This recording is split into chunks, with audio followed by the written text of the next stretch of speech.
লেখিকা রিমা বিশ্বাসের তেজ কথাটা প্রথমে শুনেই কানে খট করে লেগেছিল।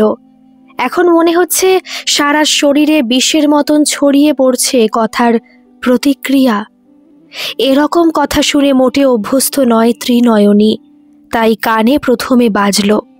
খাবার টেবিলে বসে মাছের মুড়োটা সবে দিয়েছে সূর্যর পাতে, হেসে বলেছে, জানো একবার কি হয়েছিল?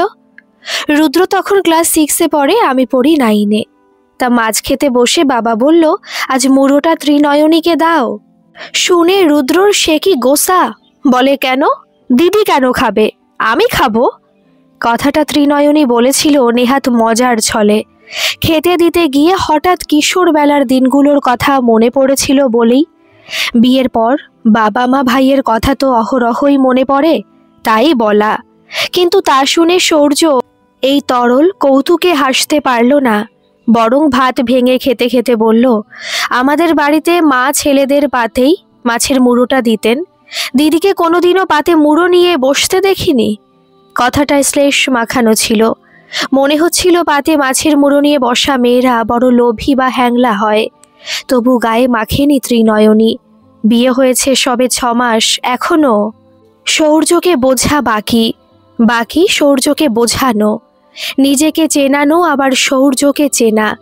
দুই পরিবারের সংস্কার, রুচি, নিয়ম কানুন সবই তো ভিন্ন। বিয়ে তো আর শুধু দুটো মানুষের মাঝে হয় না, তার সঙ্গে রুচি সংস্কারের গাঁটছড়া বাঁধা হয়।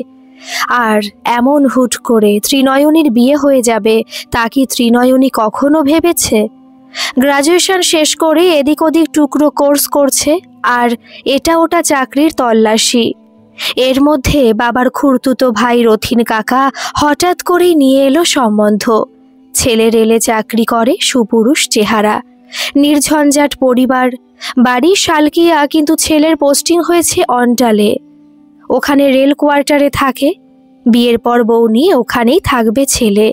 শুনে বাড়ির লোক তো হাতে স্বর্গ পেল। শ্বশুর শাশুড়ির ঝামেলাবিহীন ছিমছাম সংসার হবে মেয়ের, এই তো চায় সব মা বাপ।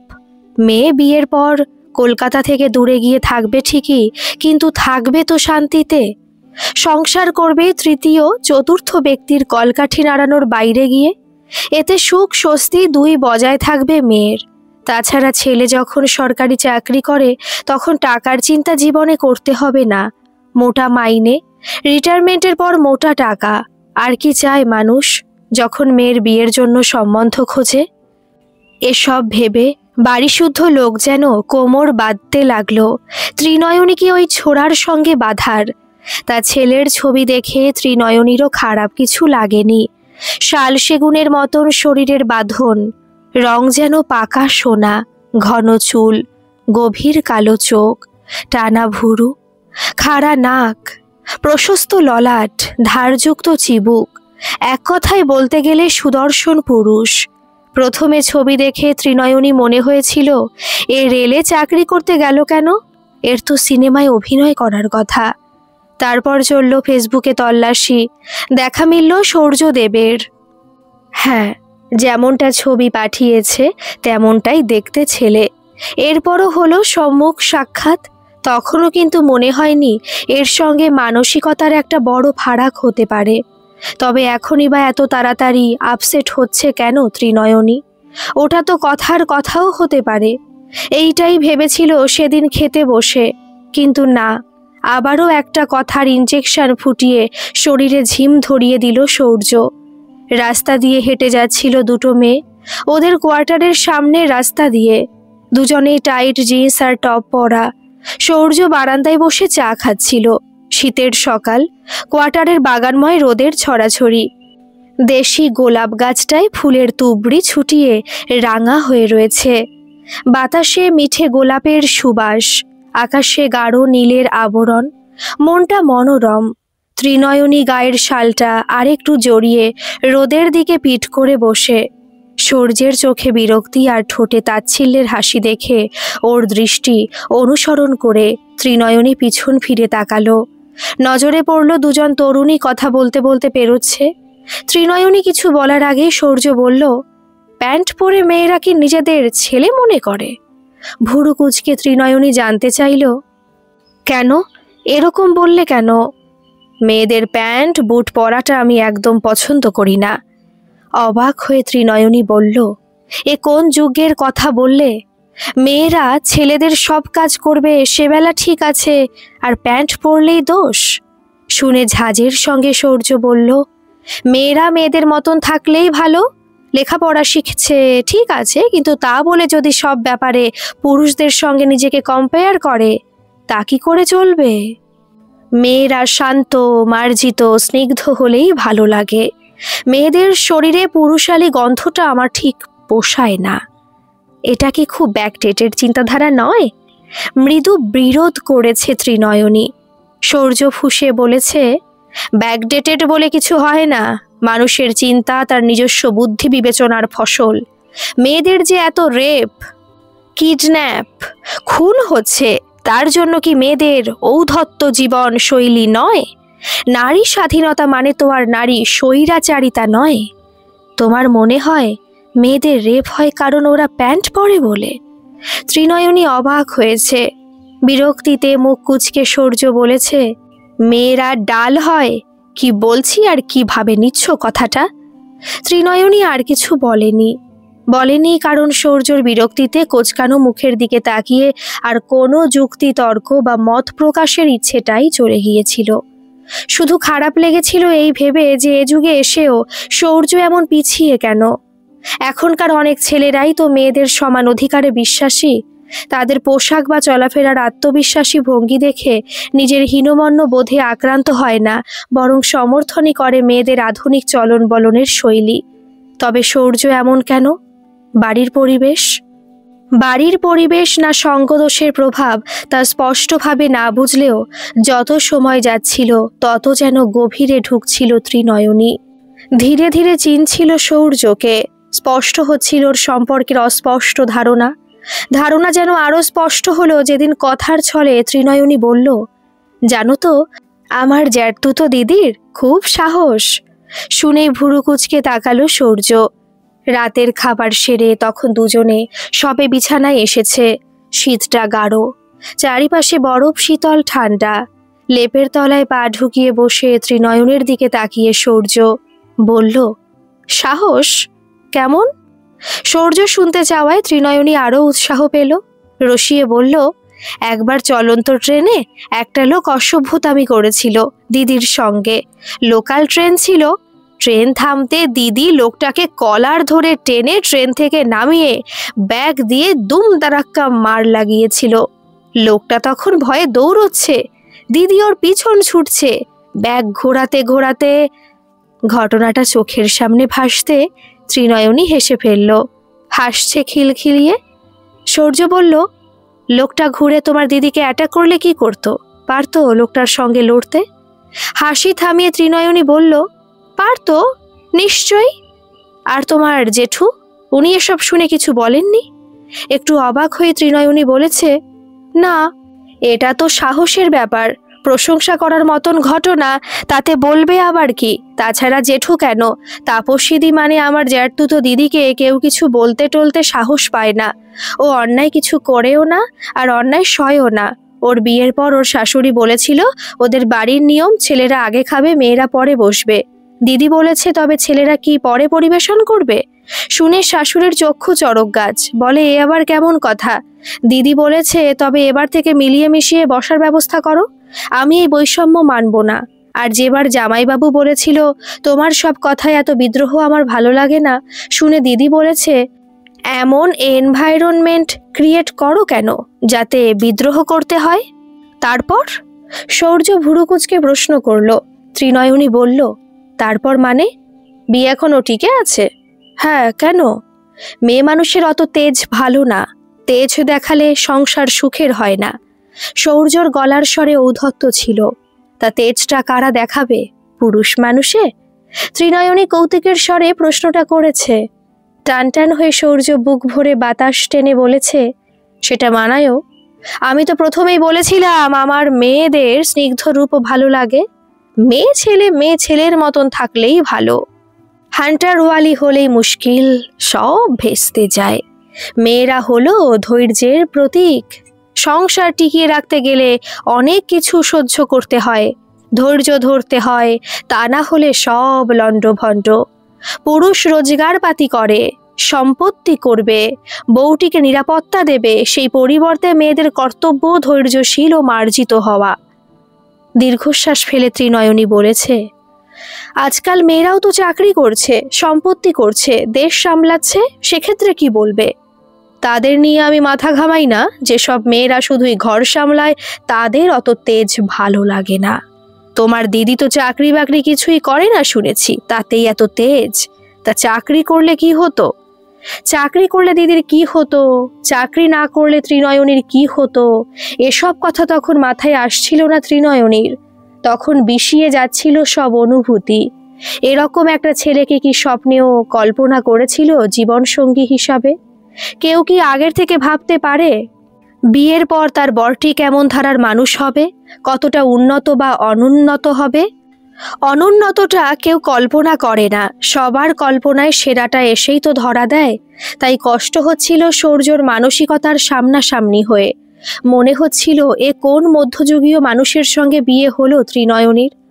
এখন যেখানে ছেলে মেয়ের ভেদাভেদ ঠেলাওয়ালাও করে না, করলেও তা সর্বসমক্ষে প্রকাশ করে না, সেই যুগে সূর্য এমন কেন? নাকি এদেশের ৮০% পুরুষই এমন চিন্তাধারাই রাখে? কেবল ত্রিনয়নী শুধু ভ্রমে ছিল? ভ্রমটা যেন স্বচ্ছ হয়ে বাস্তবে রূপ না নেয়, সেই প্রচেষ্টায় ত্রিনয়নী সর্বক্ষণ সচেষ্ট। ভাবে হয়তো বোঝার ভুল, হয়তো অতটা বদ্ধ নয় সূর্যর চিন্তাধারা। ও তো আর অশিক্ষিত নয়, লেখাপড়া জানা ভদ্র ফ্যামিলির ছেলে। তবে মেয়েদের একটা ক্যাটাগরিতে রেখে এমন মানসিকতা রাখবেই বা কেন? একবার মনে হলো সূর্য বুঝি কোনো দিন প্রেমে আঘাত পেয়েছে, তাই হয়তো এমন। যে মেয়ের প্রেমে পড়েছিল সে হয়তো কাউ বয় টাইপ ছিল। সে নিয়ে একদিন প্রশ্নই করে ফেলল সূর্যর এক বন্ধুকে। বাড়িতে সূর্যর বন্ধু এসেছে, কলকাতায় থাকে, এখানে এসেছিল তার মাসির বাড়িতে ঘুরতে। এক ফাঁকে বন্ধুর সঙ্গে দেখা করে যাওয়া, তাই আসা। নাম সত্যব্রত শিকদার, চাপা গায়ের রং, লম্বা ছিপছিপে চেহারা, চোখে চশমা, গালে চাপ দাড়ি। বাইরের বসার ঘরে ওরা বসে। কাজের মাসি মোক্ষদা এসে টিপট কাপের ট্রে দিয়ে গেল। বিকেলে ভেজিটেবল চপ বানিয়েছিল ত্রিনয়নী, তা নিজেই নিয়ে এসেছিল প্লেটে করে। শীতটা বেশ ঘন, বিকেলের পর থেকে ঠান্ডার বেয়াদবি প্রকোপ আরও বাড়ে। বাগানে গাছগাছরা রয়েছে, আশেপাশের ঝোপঝাড়ও নেহাত কম নয়, তাতেই যেন ঠান্ডাটা ঘাপটি মেরে থাকতে পারে। বাইরে বেরোলেই ঝাঁপিয়ে পড়ে। ত্রিনয়নী কলকাতার মেয়ে, বাগুইআটিতে বাড়ি, এরকম ঠান্ডায় অভ্যস্ত নয়, তাই বাড়িতে সব সময় কফি আর চায়ের বন্দোবস্ত রেখেছে। ভেজিটেবল চপটা অবশ্য এমনি শখেই করা। সত্যব্রতর আসার কথাটা ওরা কেউ জানত না। 3খানা বেতের চেয়ারের মাঝে বেতের টেবিলের ছোট ঘর, একপাশে রাখা বুকশেলফ। সত্যব্রত বুকশেলফের দিকে তাকিয়ে বলল, বৌদির বই পড়ার শখ আছে? হেসে ত্রিনয়নী বলল, তা আছে। কিরকম লেখা পড়তে ভালোবাসেন? আমি শুনেছি মেয়েরা প্রেমের উপন্যাস পড়তে পছন্দ করে, তাই কি? মেয়ে আর ছেলে ভেদে কি বইয়েরও ভাগ হয়? আরে না না, আমি সেভাবে ডিসক্রিমিনেট করছি না। তবে কিছু কিছু জিনিস তো ছেলে মেয়ের ভেদে আলাদা হয়, তা তো মানবেন। এই যেমন মেয়েরা টক খেতে ভালোবাসে, আড্ডা পেলে সব ভুলে যায়, বিশেষ করে পিএনপিসি সাজতে দিন কাবার করে। সাজের চোটে মেয়েরা যথাসময় নির্দিষ্ট স্থানে পৌঁছতে পারে না, লেট হয়। আর সাজে তো পুরুষদের জন্য, তাও পুরুষরা তাকালে দোষ। আর সবচাইতে বড় হলো সবসময় বয়স কমিয়ে বলে। কথাগুলো বলতে পেরে সত্যব্রত নিজের উপর গর্বে ফুলে ফুলে হাসল। হয়তো ত্রিনয়নীকে রাগাবার জন্যই, হয়তো বন্ধুর বউকে রাগিয়ে মস্করা করার জন্য, কিন্তু মাথাটা গরম হয়ে গেল ত্রিনয়নীর। সূর্য হাসছে, যেন দুজনে মিলে ভালো জব্দ করেছে একা একটা মেয়েকে। ত্রিনয়নী রাগলেও সে রাগটা প্রকাশ করতে পারল না, কোথায় যেন বাঁধল। আর ওই রাগটা প্রকাশ করতে পারল না বলেই বোধহয় চোখটা জ্বালা করে উঠল।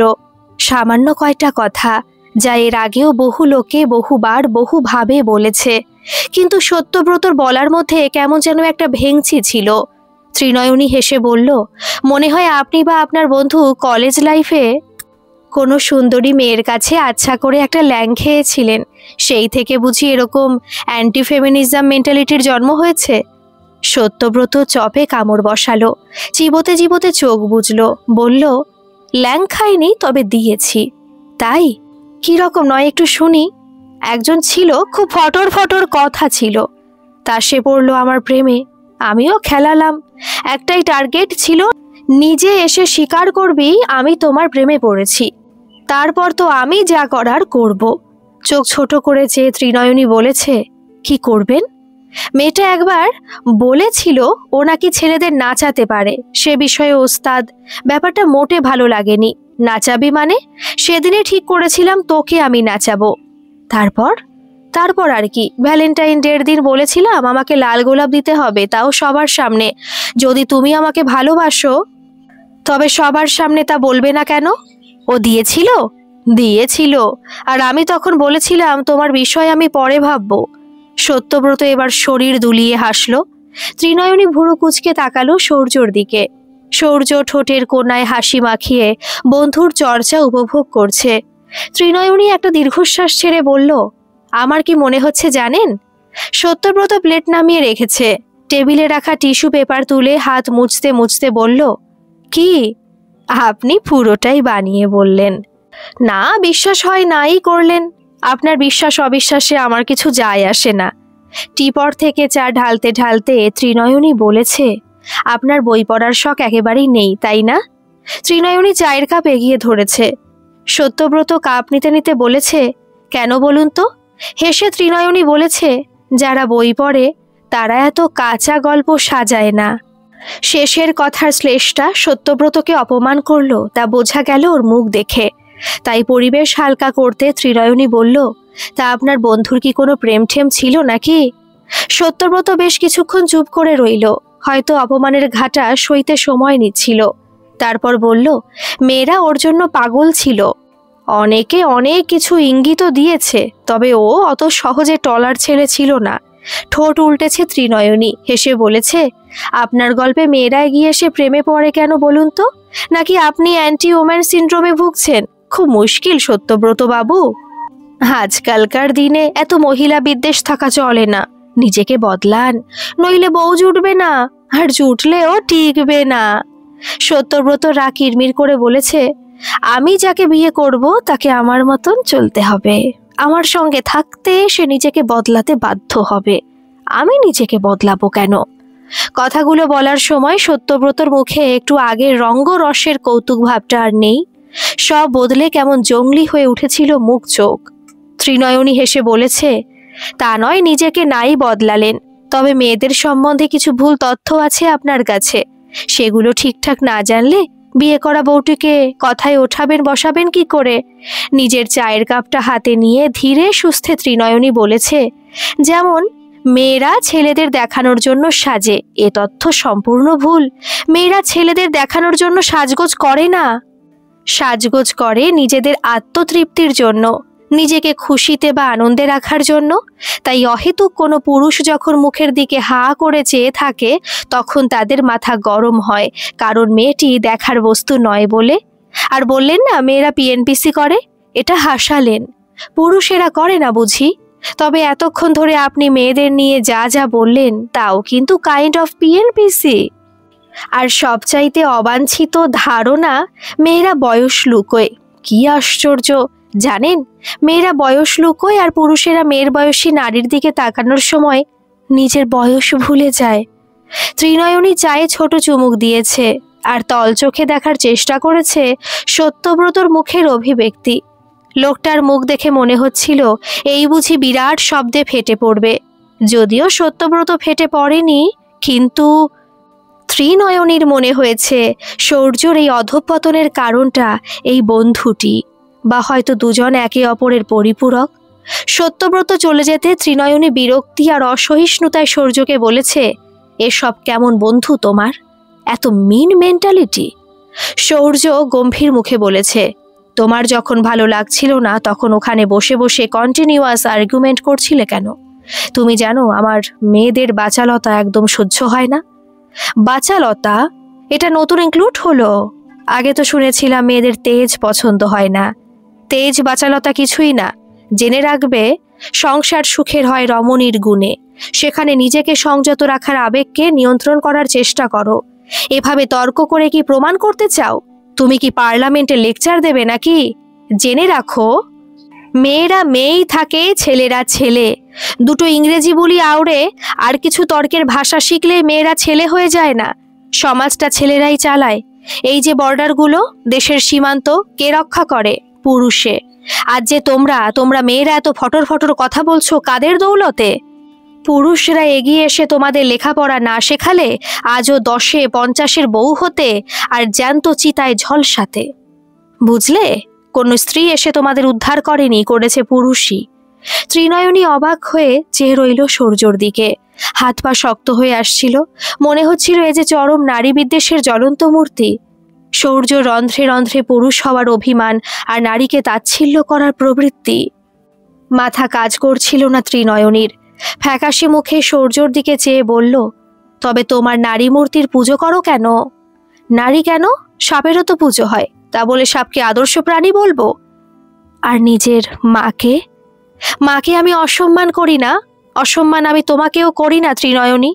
ত্রিনয়নী দু কাঁধে হাত রেখে সূর্য নরম সুরে বলে, শুধু মেয়েদের ঔদ্ধত্য, প্রতি কথার পিছনে প্রতিবাদ খাড়া করার প্রবণতা, এগুলো পছন্দ করি না।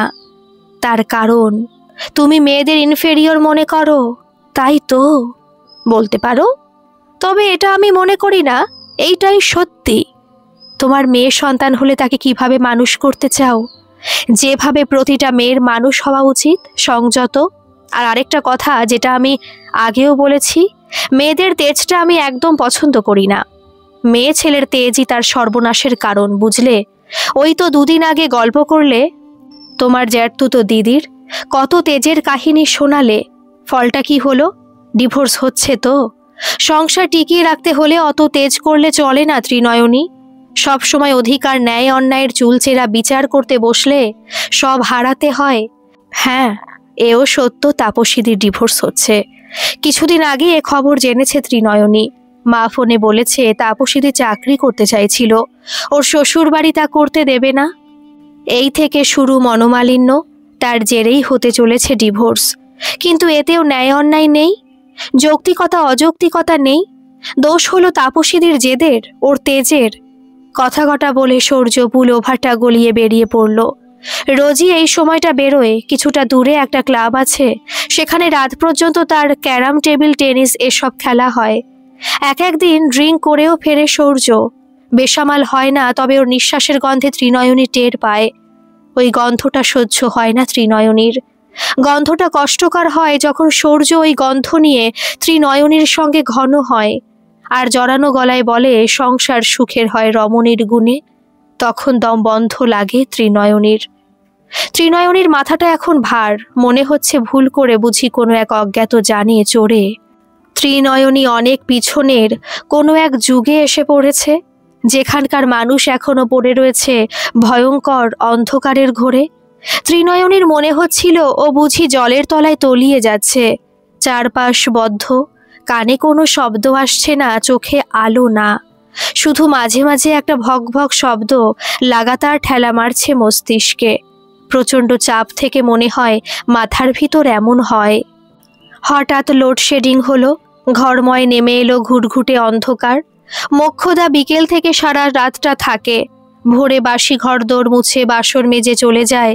সূর্য রোজই ফিরতে রাত হয়, তাই যাতে একাকী ত্রিনয়নীকে ভয় পেতে না হয় তার জন্য এ ব্যবস্থা।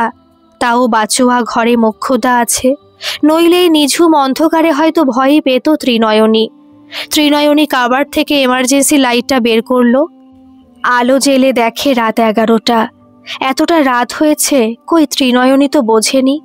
চিন্তার স্রোত বুঝি ঠেলে নিয়ে গিয়েছিল বর্তমান জগৎ থেকে অনেক দূরে কোথাও। মোক্ষদা ঘরে মেঝেতে শতরঞ্চি পেতে গুটিসুটি মেরে বসে ঝিমোচ্ছে। ত্রিনয়নী বলল, কফি খাবে মাসি?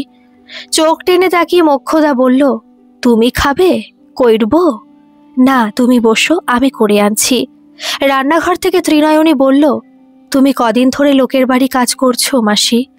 মোক্ষদা বলল, অনেক ছোটর থেকে। আর কি কইরব, গরিব মা বাপ খেতে দিতে লাড়তো, তাই বাবুদের বাড়ি কাজ করতাম। আর তোমার বর, হু কি খাওয়াবে? হু কি তো আমি খাওয়াই, ঘরে বসে বিড়ি ফুকে আর খাসে। বলি যে কেনে মাটি কাঠ, দুটি পয়সা আন। হু শুনবে লাই, 1 নম্বরের কাম চোর বটে। এক হাতে এমার্জেন্সি লাইট আর আরেক হাতে কফি কাপ নিয়ে ঘরে ঢুকলো ত্রিনয়নী। কফি কাপ মোক্ষদার দিকে বাড়িয়ে দিয়ে বলল, বরের সঙ্গে ঝগড়া করো মাসি? হা, করি তো। তোমার বর রাগী? ভয় পায় না? বিটি সিলার তেজটাই আসল, হুটা না থাকলে পায়ে পিষে দিবে সবাই। যেমন সাপের থাকে বিষ, গোলাপ ফুলের কাঁটা আর হরিণের শিং। বলতে বলতে কফি কাপে লম্বা চুমুক টানল মোক্ষদা। বদ্ধ মনের কুঠুরি যেন একটা ফাঁক পেল, শিরশিরে বাতাস নিঃশ্বাসের জায়গা করে দিচ্ছিল। এই অজ গ্রামের অশিক্ষিত বুড়িটাও জানে জীবনের সত্য, অথচ শিক্ষিত স্বাবলম্বী শৌর্য কিনা। বাইরের দরজায় কড়া নাড়ার শব্দ। অন্ধকারে ঠিক করে সময়টা দেখতে না পেলেও ত্রিনয়নী আন্দাজ করল শৌর্যই ফিরেছে। রান্নাঘর থেকে নিজের কফি কাপটা নিয়ে ঘরে ঢুকল। মোক্ষদা উঠেছে দরজা খুলতে। ঘর থেকে ত্রিনয়নী বলল, একবার জিজ্ঞেস করে দরজা খুলো মাসি। বলার সঙ্গে সঙ্গে বারান্দা থেকে শুনল মোক্ষদার চিৎকার, সঙ্গে একটা ভারী গলার স্বর। বুকটা ধরফর করে উঠল ত্রিনয়নীর। তাড়াতাড়ি উঠে বারান্দার দিকে ছুটে আসতেই থমকে দাঁড়িয়ে পড়ল ত্রিনয়নী। লম্বা চওড়া চেহারার পাহাড় প্রমাণ একটা লোক সামনে দাঁড়িয়ে, চেহারায় একটা আদিম ভাব, চোখে চিকচিক করছে বদ অভিসন্ধি, চেহারায় স্পষ্ট পেশির শক্তি খাটানোর ইচ্ছে। গায়ের জোরে মোক্ষদাকে ধাক্কা মেরে ভিতরে ঢুকছে।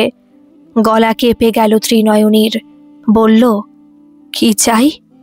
লোকটা কিছু না বলে এগিয়ে এলো। বাইরে বাইরে বেরো। আঙুল দেখিয়ে বাইরে নির্দেশ করে ত্রিনয়নী চেঁচালো, কিন্তু সে এগিয়ে আসছে। মাসি, লোক ডাকো। কাপা গলায় ত্রিনয়নী বলল।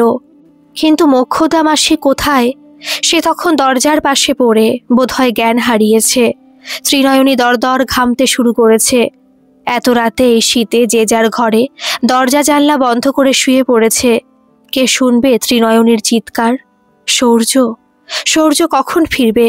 ওর ফিরতে ফিরতে লোকটা এবার বারান্দা পেরিয়ে শোয়ার ঘরের দিকে এগোচ্ছে। ত্রিনয়নী শোয়ার ঘরে দরজা ধরে দাঁড়িয়ে, সারা শরীরে বয়ে যাচ্ছে কাঁপুনি। লোকটার চোখের বদভাবটা ক্রমশ বাড়ছে অতি সহজে ত্রিনয়নীকে কবজা করার বাসনা। ভক ভক মদের গন্ধ ছাড়ছে ওর নিঃশ্বাসে। মাতাল স্বরে বলছে, তোকে বিয়া করেছি, আজ আমাদের সোহাগ রাত হবে। ওই চোখের দিকে তাকিয়ে সারা শরীরে বিদ্যুৎ খেলে গেল ত্রিনয়নীর। তড়িৎ গতিতে ছুটল রান্নাঘরে। শোয়ার ঘরের এমার্জেন্সি লাইটের আলো রান্নাঘর পর্যন্ত ক্ষীণ হয়ে ছড়িয়ে। এদিক ওদিক দেখে পেয়ে গেল আঁশবটিটা। বহুদিনের অব্যবহারে পড়েছিল অযত্নে। ওটা তুলে নিয়ে পিছন ফিরতে দেখে লোকটা 1 হাত দূরে দাঁড়িয়ে। বাইরের ঘর পেরিয়েও শোবার ঘরে এসে পৌঁছেছে। কোপ দেওয়ার ভঙ্গিতে বটি তুলে ত্রিনয়নী গলা খুলে চেঁচালো, খবরদার! লোকটা আচমকা আক্রমণে আর ত্রিনয়নীর রণমূর্তি দেখে প্রথমে হকচকে স্থির হয়ে গেল, তারপর বটি দেখে আর এক মুহূর্ত না দাঁড়িয়ে দৌড়ালো পিঠ দেখিয়ে। ত্রিনয়নী বটি ফেলে এক ছুটে দরজা বন্ধ করতে গিয়ে দেখে গেটের কাছে কয়েকজন মিলে লোকটাকে ধরেছে। কিছুটা দূরে সৌর্য বাড়ির দিকে আসছে। লোকটাকে চড়চাপড় দিচ্ছে ওরা। খুব সম্ভব ত্রিনয়নী চিৎকারেই বেরিয়ে এসেছে এরা। ত্রিনয়নী তখন হাঁপাচ্ছে। সৌর্য দিশাহারার মতন এদিক ওদিক খুঁজছিল ত্রিনয়নীকে দেখতে পেয়ে ওর চোখের চাঞ্চল্য থামল। লোকজনের মধ্যে বলা বলি হচ্ছে, একে আগে পুলিশে দিতে হবে, এত সাহস বাড়ির ভিতর ঢুকে। আর পালাচ্ছিলি যে? কলার ধরে ঝাঁকিয়ে প্রশ্ন করল কেউ। মোক্ষদা বোধহয় ত্রিনয়নীর ওই রূপ দেখার সময় চৈতন্য ফিরে পেয়েছিল, তাই এগিয়ে গিয়ে বলল, এই দিদি বটি দিয়ে কাটতে গেছিল, তাই ভয় পাইয়ে। বৌদি বিরাট সাহস দেখিয়েছেন। এরকম মুহূর্তে বেশিরভাগ মেয়েরা নার্ভাস হয়ে পড়ে। এরকম তেজিয়ান হতে হবে, ভয় পেলে চলবে না। এক্স্যাক্টলি, দোষ তো আমাদেরই। আমরা মেয়েদের মানুষ করতে পারি না, সব সময় লড়ার আর ডেটে থাকার একটা প্রবণতা চাই। সেই জন্য ছোটর থেকে সেলফ ডিফেন্সের কোর্স করানো উচিত। বৌদির আছে বুঝি? কেউ একজন প্রশ্ন করল ত্রিনয়নীর দিকে ফিরে। নীরবে দুপাশে মাথা নাড়ল ত্রিনয়নী। একজন হেসে বলল, বৌদির তেজ আছে, এই তেজটা বড় দরকার। ওরা লোকটাকে টানতে টানতে নিয়ে গেল। একজন বলল, আজ সারা রাত বাধা থাকবে ঘোষদের গোয়ালে, মশার যত্ন আত্তি করুক, কাল নিয়ে ভর্তি করব থানায়। হাসি রোলের সঙ্গে ওরা সবাই মিলিয়ে গেল অন্ধকারে। সূর্য ধীর পায়ে ঘরে ঢুকল। ত্রিনয়নীর মুখের দিকে সোজাসুজি তাকাতে পারছিল না। মাথা নামিয়ে বসে রয়েছে বাইরের ঘরের চেয়ারে। ত্রিনয়নী শান্ত স্বরে বলল, কি হলো, ভয় পেয়েছ? চোখ তুলে ত্রিনয়নীর দিকে তাকিয়ে সূর্য আবার মাথা নামিয়ে নিল। ত্রিনয়নী বলল, তেজ বাচালতা এবার কি ইনক্লুড করবে? সাহস না স্পর্ধা? সূর্য চোখ তুলল। বড় করুণ দেখাচ্ছিল ওর চোখ দুটো। আস্তে বলল, দরজাটা কে খুলেছিল? মাসি। একবার জিজ্ঞেস করতে বলনি কে? তুমি কি বলতে চাইছো এটা আমার অসাবধানতা? চোখ তুলে সূর্য একটা ঝকমকে দৃষ্টিতে চাইল, যেন ওর পয়েন্ট পেয়ে গেছে। হেসে ত্রিনয়নী বলল, আজ ওই লোকটা আমার শরীর তছনছ করে আমার মানসিক শক্তিতে ঘুণ ধরিয়ে চলে গেলে স্বামী হিসেবে তোমার পৌরষ বজায় থাকতো তো মিস্টার সূর্য? স্ত্রী বা নারী যাদের স্নিগ্ধ এবং তেজহীন, লজ্জাবতী হওয়া উচিত। এমন একটা চিন্তাধারা নিয়ে যেসব পুরুষের জীবন, তারা যখন তাদের স্ত্রীর সম্ভ্রম রক্ষা করতে পারে না, তখনও কি তাদের মানসিকতা একই থাকে? হঠাৎ যেন শিউরে উঠল সূর্য। ঝপ করে চেয়ার ছেড়ে উঠে ত্রিনয়নের দুপা জড়িয়ে হাউ হাউ করে কেঁদে ফেলল। বলে চলেছে, I am sorry Trinayani, I was wrong, you proved me completely wrong. দু চোখ বেয়ে জল ঝরছিল ত্রিনয়নীরও। দৃঢ় গলায় বলল, মেয়ে মানুষের তেজ দরকার সূর্য, ওই একটাই অস্ত্র ওদের। যেমন হরিণের শিং, সাপের বিষ আর কচ্ছপের খোলস, ঠিক তেমনি, নইলে বাঁচব কি করে আমরা? একটা দীর্ঘশ্বাস পড়ল ত্রিনয়নীর বুক বেয়ে। জানে না প্রাপ্তির না হতাশার। হয়তো একটা সূর্য বুঝতে পারল, কিন্তু বাকি সূর্যদের মানসিকতা বদলাতে আরও কত শতাব্দীর অপেক্ষা করতে হবে মেয়েদের। সেই মেয়েদের যাদের প্রতিবাদ করাকে ঔদ্ধত্য বলা হয় আজও। গল্পটি কেমন লাগলো অবশ্যই কমেন্ট করে জানাবেন, আর ভালো লাগলে একটা সাবস্ক্রাইব করে আমার পাশে থাকবেন। ধন্যবাদ।